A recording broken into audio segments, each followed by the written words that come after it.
Hello, YouTube. Or is this an AI watching? It's October of 2023.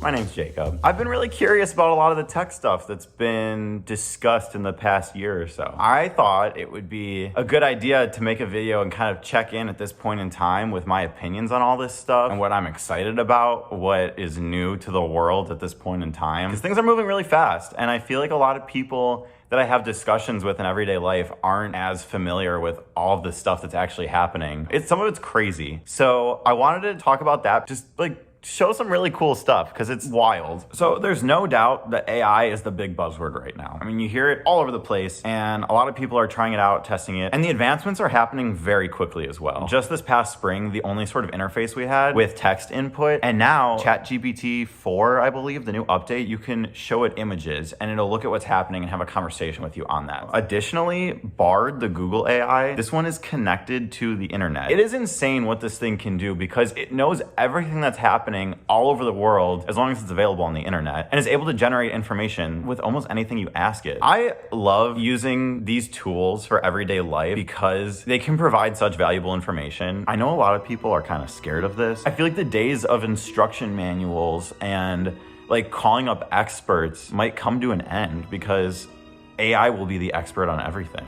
There's a lot of image generation as well, altering images with AI. So it's really interesting to see what's gonna happen because how are we gonna know what's real and what's fake? Things are getting so perfect. Like the generative AI on Photoshop is so impressive. It can take an image that's here and then extend it out, not even knowing what was over there. It'll just fill in the blank. You can add things to images, remove things from images. It's a very helpful tool. How are we gonna verify what's real and what's fake? We've kind of gotta navigate that space. Talking about smart tech and home automation, this is an area that I am at least very interested in and excited about. In my apartment right now, I have a smart lock, a smart thermostat, a bunch of smart bulbs, and everything is connected to this TV. So I could just say, okay, Google, turn the standing lamp on. All right, turning the standing lamp on. And then watch this, make the standing lamp blue. Got it.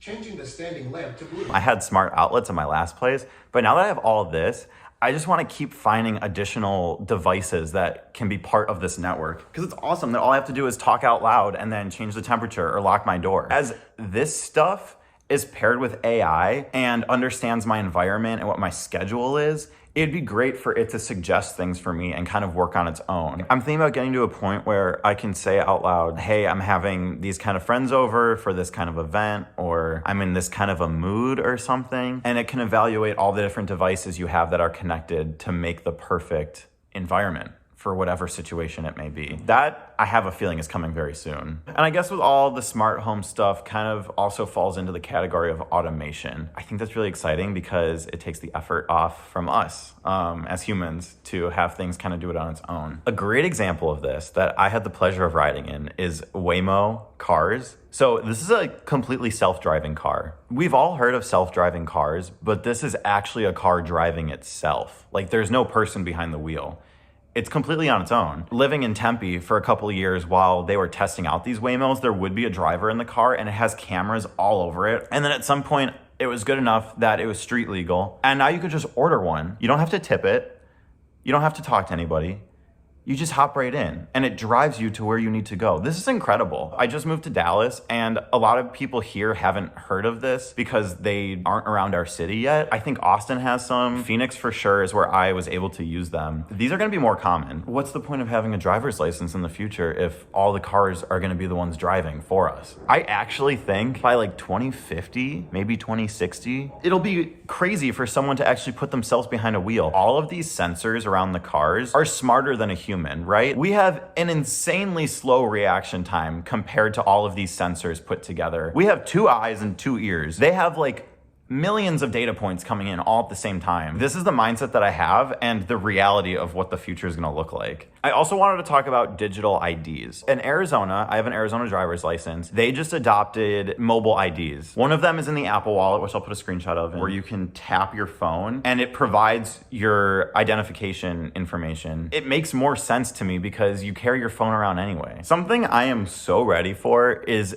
digital IDs, cards, keys, everything like that. Carrying this around will be a thing of the past very soon. Little pieces of plastic that we still have to carry around for a lot lot of situations because come 10 years from now, that's gonna be laughed at. The fact that I hand a bouncer a piece of plastic with print on it to verify who I am is ridiculous when now we have mobile identification. To me, that's safer too, because I'm not carrying around something that visually shows all of my info. It's encrypted on my phone. Fake IDs, that might not be a possibility pretty soon, unless you find some hacker friend that's able to make you a digital one. Bars are gonna require you to have the digital thing that is much more official than whatever we put in this wallet.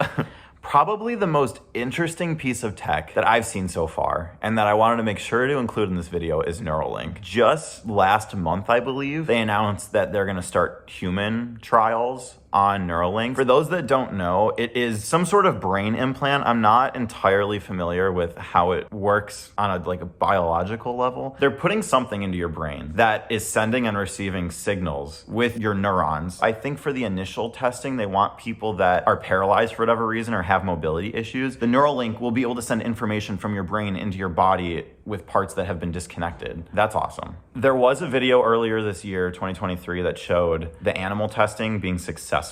They were able to move a pig's legs remotely with Neuralink being implanted. I'm pretty sure they had an iPad screen or something, and they were tapping a button and moving its legs up. And then this other one was a monkey who looked at something correctly, then it was awarded. After he was trained that way, again, no input other than the Neuralink. All the monkey did was just think about the mouse moving and clicking something on this computer to get the treat. And it worked. This is when it starts to feel like a Black Mirror episode or Twilight Zone. I'd like to touch on the vision aspect of Neuralink and the different brain technology advancements that we're making. So there was this paper published at Osaka University in Japan. It's titled High Resolution Image Reconstruction with Latent Diffusion Models from Human Brain Activity. And I read through this. It is insane. Again, this is not my expertise. I'm just interested in it. I can't believe that this is actually happening. To summarize, the participants were shown an image. All they did was look at it and think about it. And then what the computer did was identify brain activity based on what they were thinking, and then reconstructed an image with that information using AI or some kind of diffusion model, and made these images. And it's scary how accurate these are.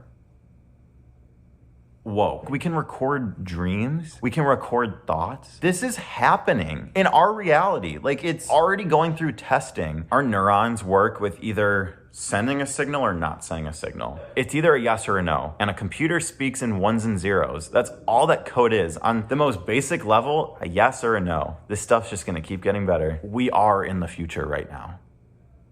It's here. Things are changing fast. Stay curious. Okay, thanks for watching.